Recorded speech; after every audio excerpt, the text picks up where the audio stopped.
Welcome, welcome, welcome. I'm your host, Henri Arslanian, and welcome to this episode of the Future Money Podcast.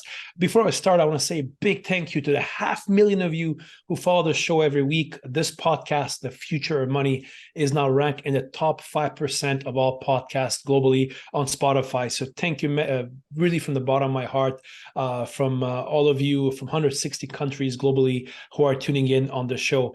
As all of you loyal listeners know, my goal with this podcast is very simple. It's to go deep in some of the biggest ideas, trends, developments we are seeing in the field of crypto, and hopefully empower you with this information and then let you make your own decisions on what their impact can be on the future of money and the future of finance.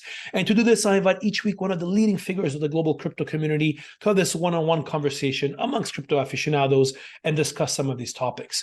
Today's episode is a very special one because it's in the series of what I call the regulatory series, where I want to share with you all some of the latest innovation and developments are taking place on behalf of regulatory bodies around the world on the field of digital assets.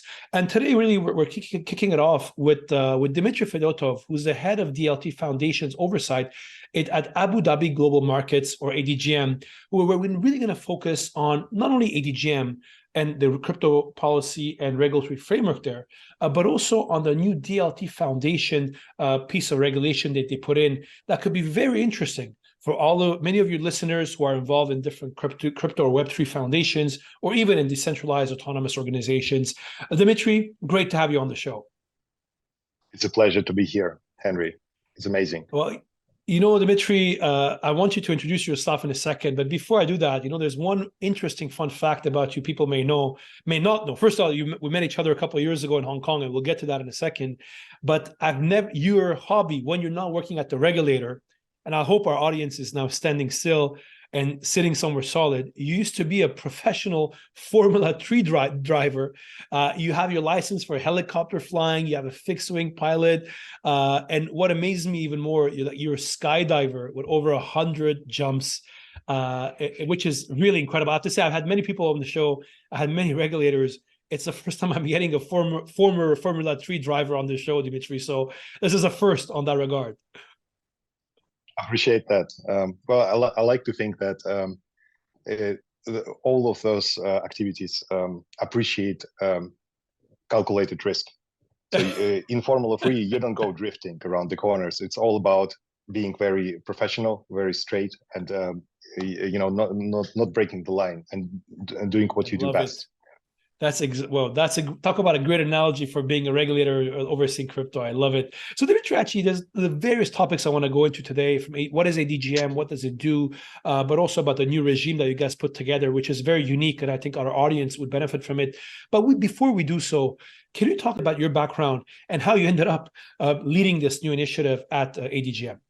So I was very fortunate to begin my career at Deutsche Telekom. I was one of the directors of Deutsche Telekom Consulting, responsible for international expansion. And a couple of years into this job, I accepted a very cozy position in one of the client companies in Hong Kong, which brought me to Hong Kong about 21 years ago. But as you know, Hong Kong is the place to be, and especially in the beginning of 2000s, it was the fintech capital of the world. So dot-com bubble may have burst, but the fintech was just the beginning. So it fascinated me so much that I actually enrolled in Stanford Law School for the postgrad and went there. And when I returned, I resigned from this cozy position, and established my own AI startup in Cyberport in Hong Kong, and then slowly transitioned into cryptology and blockchain. By 2014-15, I was kind of completely in the industry. More recently, I was really fortunate to join Virtual Asset Regulatory Authority in Dubai. During the months of its formation. It was an amazing experience. And more recently, as you correctly mentioned, I joined ADGM, or Abu Dhabi Global Market, as the head of DLT Foundations. Incredible. I'm still thinking about your analogy with race driving, by the way, and being a regulator. It's very, and actually, before we dive, we should talk about the first time we met, because I remember it was in 2018, if I'm not mistaken. It was one of the Ethereum conferences, right, in Hong Kong. Correct. Yes, yes. It was in September 2018. I remember I was on a sort of a roadshow promoting a new crypto hardware wallet that was developed in the company. And yeah, we run into each other, and I still completely remember. I remember following up with you a couple of times after this, and you were warm enough to extend the line of communication with me. And at this conference, I still recall I was speaking with Vitalik. He was still quite accessible back then. I was sitting down with a Netflix documentary crew speaking about a project called Living on Bitcoin, where I would be traveling around the world and only using Bitcoin to buy things. So it was an amazing time, and the spirit that you have is just reflecting those years when we just went through the major shift. If you recall, 2018, the OneCoin just collapsed. BitConnect collapsed this year. Yep. ICOs were dying right and left. Bitcoin was, I believe, touching 1,500 or so US dollars at this point. And still, at this stage, I believe only the builders remained, and you were one of those. You were back then already the leading voice of the industry, and it was so amazing to capture your attention at this event.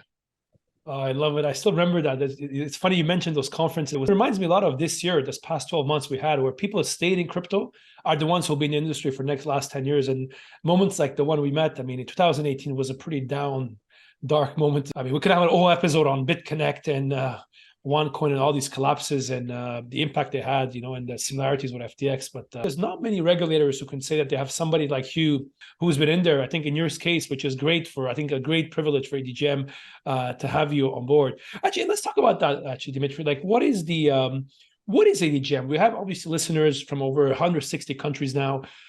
For those who don't know, can you tell us what is ADGM? What is Abu Dhabi Global Markets? And what role does it play, not only in the UAE, but also in the crypto ecosystem? A fun fact, in 2018, ADGM actually introduced the world's first virtual asset framework.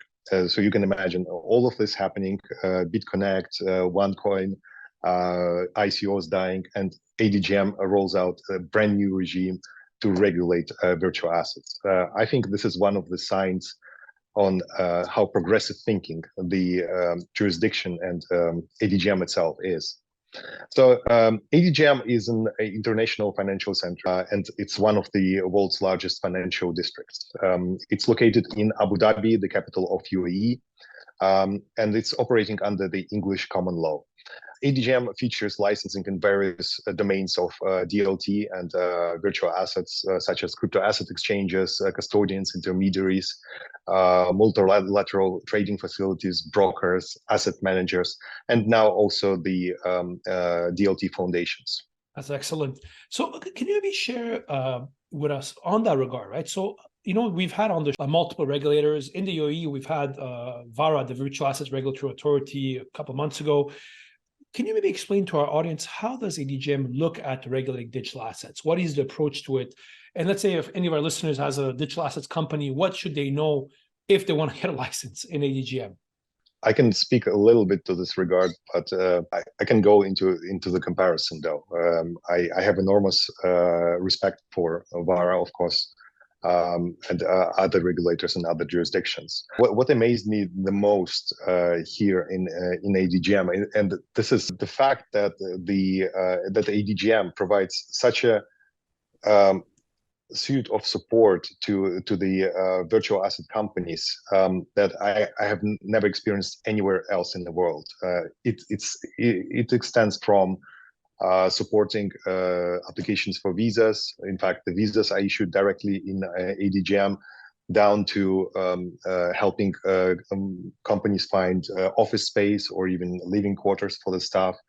There is a department in ADGM that provides discounts for new cars across UAE showrooms. I don't know what else to say about the regulator itself. It's so extremely business friendly, and the regulator is known for being very bold. It was like that in 2018, and with the DLT Foundation's regime, it's it's repeating the history, I believe. The DLT Foundation's regime will be not at least as successful as the virtual assets regime back in 2000. What kind of companies now can get a license, let's say, regulated in ADGM? Sure.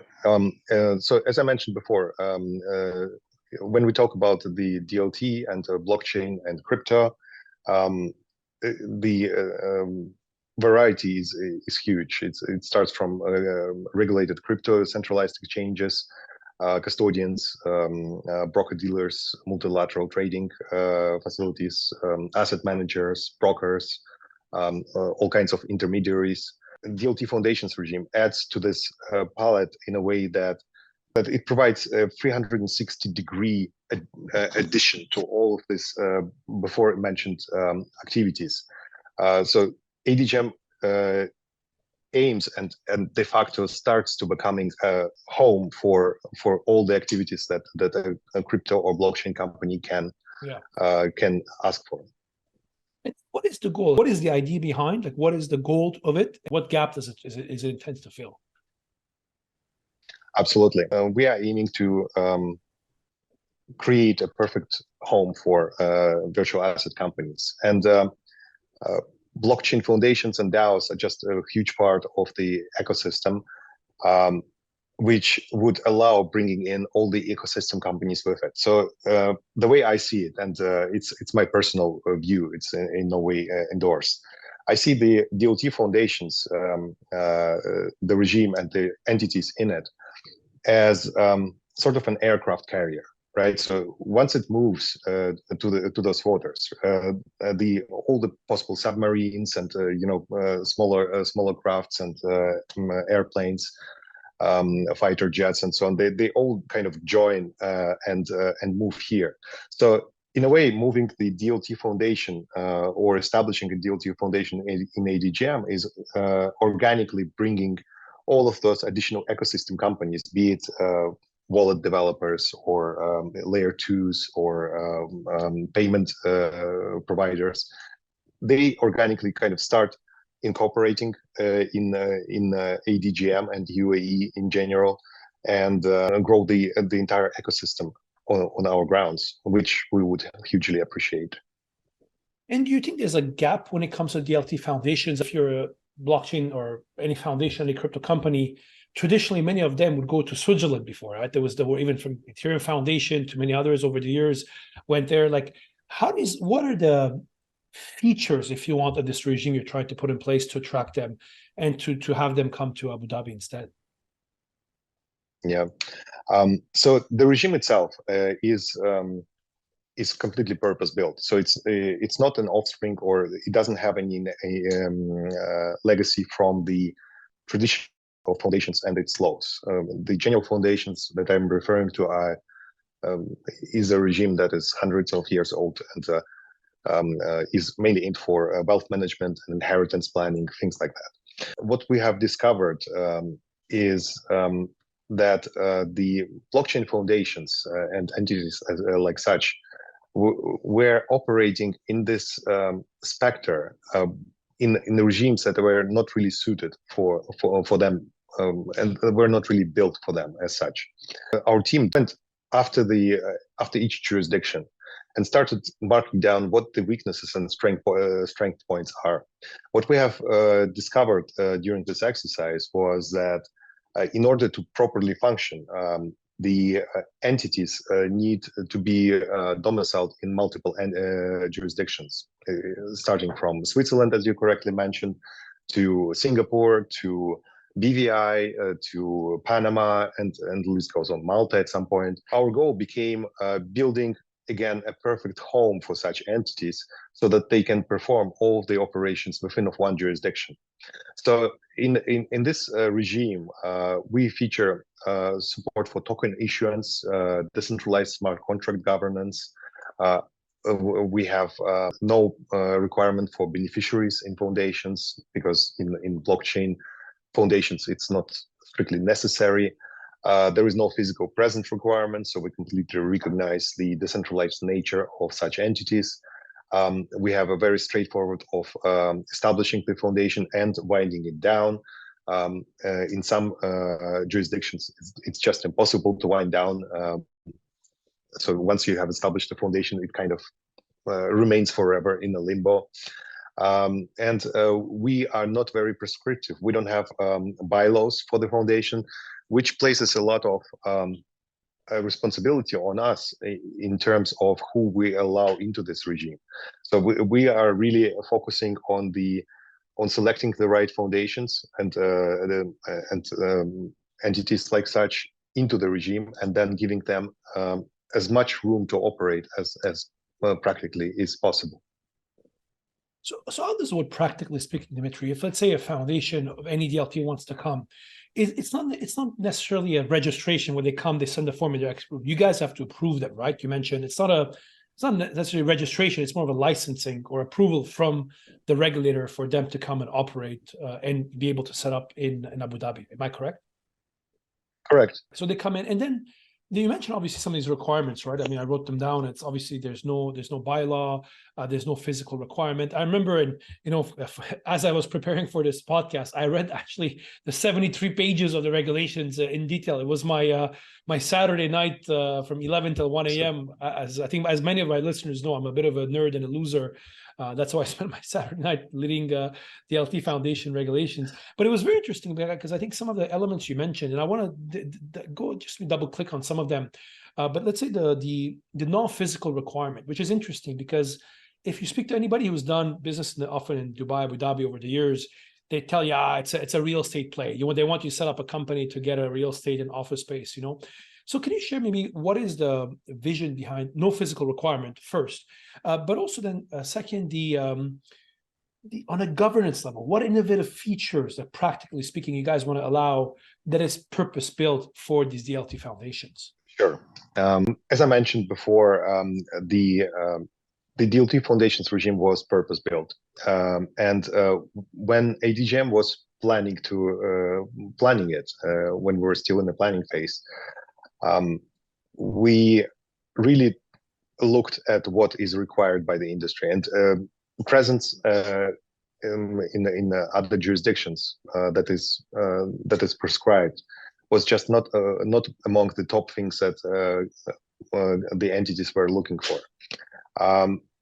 Of course, in other jurisdictions there is no such law, so this law is a trailblazer of its kind.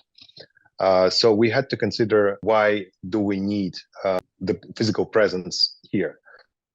The real estate play, I believe that ADGM is operating on a longer horizon than just executing a real estate play and going into aspects like such. It's more of a very sustainable and steady growth, and I think that's what is more important to ADGM.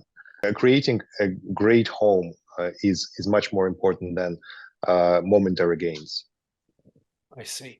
And timing wise as well, let's say somebody, CEO of a foundation or is listening to the show right now, and they think, okay, I want to do this. How much time should it take? We know when I go on the website of ADGM, it says it's an efficient setup, right? Quick registration. Yes. What timeline are you expecting from some of these firms as they come into, from the time they come and see you and they want to apply? The timeline is below 1 month. So that's interesting.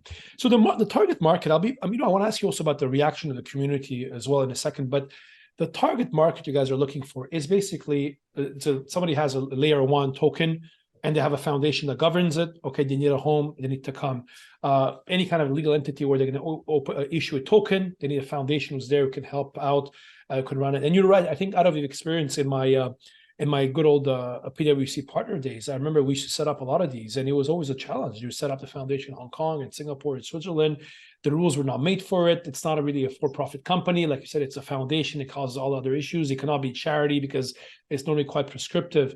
So it's interesting that you have this element, and I can see the need that it satisfies, right? I think it's a purpose built for this kind of industry. Can you maybe share with me as well, like in our audience, how has been the reaction of the community? Like foundations that you guys approach, and what's been the reaction so far? Yeah, it's a great question. And to add to your point, it's not really only about the layer ones that already exist somewhere else. We're speaking with a number of foundations that are being formed on ADGM grounds. In addition to this, we're speaking with several DAOs that just need a legal wrapper for themselves. As you can imagine, there is kind of a contradiction. There is a DAO concept that is purely decentralized, but then if the DAO grows to a point when, for example, it needs to onboard investments or needs on or off ramping in terms of banking, it's literally impossible to get it unless you have some form of legal wrapper. This is also a group that we're covering, especially for the DAOs. I think we are providing a very solid framework for things like smart contract governance and token voting.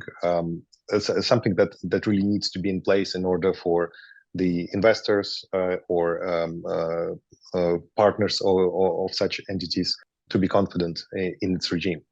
The second part to this is for the layer ones that are coming in. While I cannot share the names, I can say that the list is very impressive, and it covers quite a few foundations from the top 10 coin market cap.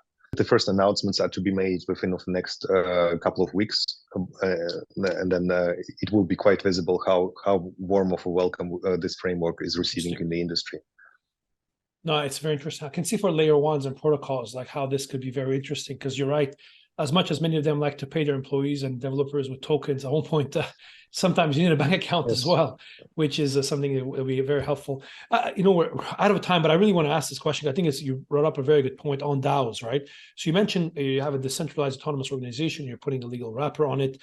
Can you maybe share with us, because obviously there's been different approaches over the years, right? There's been places like Wyoming, even Vermont, even Marshall Islands, they've tried to create legislation for DAOs that I can incorporate my DAO.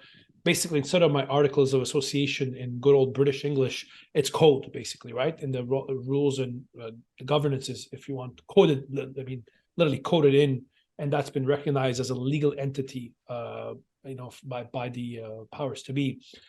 In this regime, how would it work? So you have obviously DAO, you have token holders, and you guys, can you share more with the audience how the legal wrapper would work?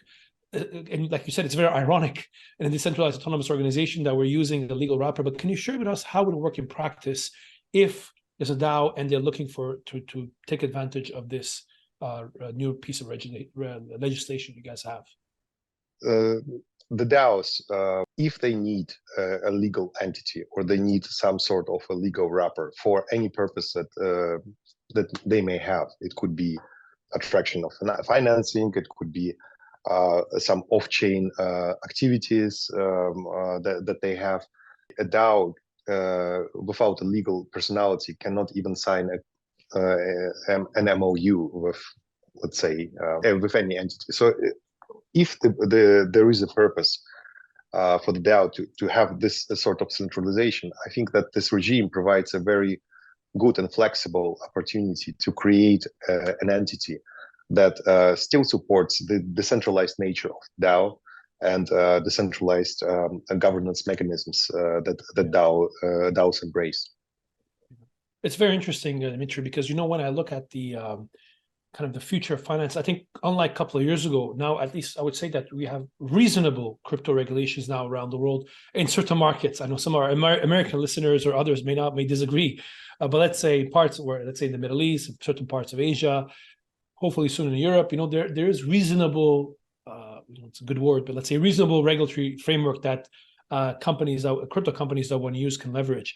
I think the two areas that I think are very interesting how they're going to evolve is on the areas of DeFi, how and if DeFi could be a legal wrapper, some kind of framework for those who want it that can come into place. And the other one, like you mentioned, is DAOs. With decentralized autonomous organizations, that you need a legal personality, right? And how does that work? I think this is a future of regulations in crypto will be very interesting. I often think it's a bit probably in the to a couple hundred years ago when in the UK people came up with the idea of a legal person, a company. How do we create this company that exists but is governed by a board of directors, by the shareholders, when they send the first ships across the ocean to go and find treasures. I think some of the questions we're having right now, this debates, I often think about some legislature, policymakers, or whoever they were at a time had them, a couple hundred years ago when they were thinking about it. So I think it's very, very interesting. Dimitri, we're gonna my bell is with me here. We're gonna go through the fire round of questions. I'm gonna give you quick questions, and I need 1 or 2 word answers. And the bell is here to keep us honest. Hope you're ready. Yes. Let's rock and roll. Dimitri, you now live in Abu Dhabi. What's your favorite thing to do in Abu Dhabi?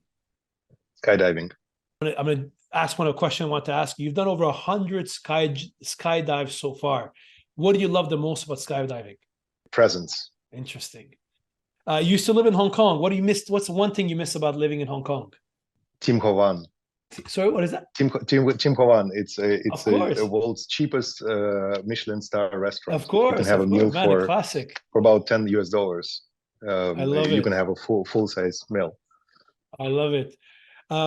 You recently became a regulator. What's the one thing that surprised you the most with being a regulator? You only understand it when you take the role of how difficult the role is. It's very interesting. You're a racer. I'm sorry. It can be compared with awakening moment in Matrix. If you remember when the Neo sits down and it's a little bit like that. Yeah, because then you realize all the different things that need to be considered. It's not everybody pitches their own book or thinks about their own problems, but when you look at it, the bigger problem. I always get this answer from regulators and policymakers. It's always the same debate. Very interesting. You're a racer, for a Formula 3 racer. If you had to name, in your opinion, who is the best racer of all time? Schumacher, hands down. Michael Schumacher. Wow, here we go. You raced many cars. What's your favorite car to race with? Ginetta. Ginetta, really interesting. Yes, it's a very small car, usually very custom built, a very small engine, but you give it 100%. If, as a racer now, there's an Abu Dhabi race coming up by the time we're recording this, Max Verstappen comes to you and asks you for one piece of advice, what do you tell him? Move to Abu Dhabi. You fly a lot of planes and helicopters. If there's one helicopter model or plane you would like to fly, what would it be? Eurocopter. I'm PPL, so I'm flying mostly things like Robinsons, right? The turbine helicopters are hard to get for students. Love it. If Vitalik gives you a call right now, what would you tell him? I would love to invite Ethereum Foundation to review our regime and hopefully establish a satellite here. So the Ethereum Foundation, guys, if you're listening, Abu Dhabi welcomes you. What is the one skill you wish more people in crypto would have? Cold head. Being able to concentrate on one thing and keeping your head down instead of following the hype. I love it. Next question. I can't wait for your answer. This is another classic on the show, but your nephew comes to you and asks you that he wants to get into crypto, and he has a choice to join one of these 4 organizations: an investment bank, a consulting firm, a startup, or the regulator. Where do you recommend he joins to learn the most about crypto? A startup. Why is that? To do things right, you have to do everything in a startup yourself with your hands. You have to study the regulations. You have to build. You have to deal with engineers. You have to deal with other protocols. I think it's a very rounded experience, and I'm very fortunate to have that. Yeah, and then join the regulator. It helps a lot. Yeah. So that was Dmitry Fedotov. Dimitri, to finish it off, the traditional question at the Future Money podcast. Dimitri, if you could have lunch or dinner with one person, dead or alive, who would it be? It would be Satoshi. Satoshi Nakamoto. Yeah. Whoever he or she or they are, so that's a whole different debate. Yeah. Correct. Yes. Yeah. But I have to say, I was teaching another course on crypto recently, and I was just amazing myself how this guy was. The skills of whoever he or she was, in 8 pages, absolutely incredible. It is what it is. But Dimitri, that was Dmitry Fedotov. He's the head of DLT Foundation's oversight at Abu Dhabi Global Markets. Dimitri, great to have you with us with the show again. How can people find out more about you and the foundation and the regime you guys have in place?